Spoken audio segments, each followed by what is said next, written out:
উত্তরে হাওয়ার শেষ ল্যাপ, মানে আমরা শুক্র শনি পরপর দুদিন দেখেছি রাতে তাপমাত্রা প্রায় 14 ডিগ্রির ঘরে নেমে গেছে, কিন্তু রোববার থেকে কিছুটা হলেও পারদ চড়তে শুরু করেছে। রোববার শহরের তাপমাত্রা ছিল প্রায় 16 ডিগ্রির ঘরে। আলিপুর আবহাওয়া দপ্তর বলছে 12ই ফেব্রুয়ারি পর্যন্ত সকাল এবং রাতের দিকে একটু সোয়েটার পরতে হবে, গরম জামা গায়ে চাপাতে হবে, কিন্তু সকাল 8টার পরে কিন্তু ধীরে ধীরে তাপমাত্রা চড়তে শুরু করবে।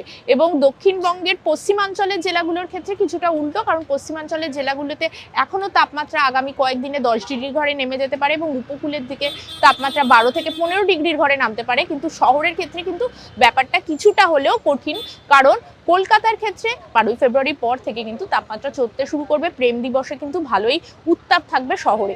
সঙ্গে হোলির দিন, মানে আলিপুর আবহাওয়া দপ্তর বলছে দোলের দিন কিন্তু কলকাতার তাপমাত্রা প্রায় 40 ডিগ্রির ঘরেও পৌঁছে যেতে পারে। ফলে এটা একটা আশঙ্কার কথা। তবে এর সঙ্গে এটা বলা উচিত যে পশ্চিমী ঝঞ্ঝার কোনো পূর্বাভাস নেই, ফলে দক্ষিণ এবং উত্তরবঙ্গে বৃষ্টির কোনো পূর্বাভাস নেই। তবে উত্তরবঙ্গের উপরের দিকে 4টি জেলা এবং দক্ষিণবঙ্গের পশ্চিমাঞ্চলের জেলাগুলোতে কিন্তু ভোরের দিকে কুয়াশার দাপট এখনো থাকবে।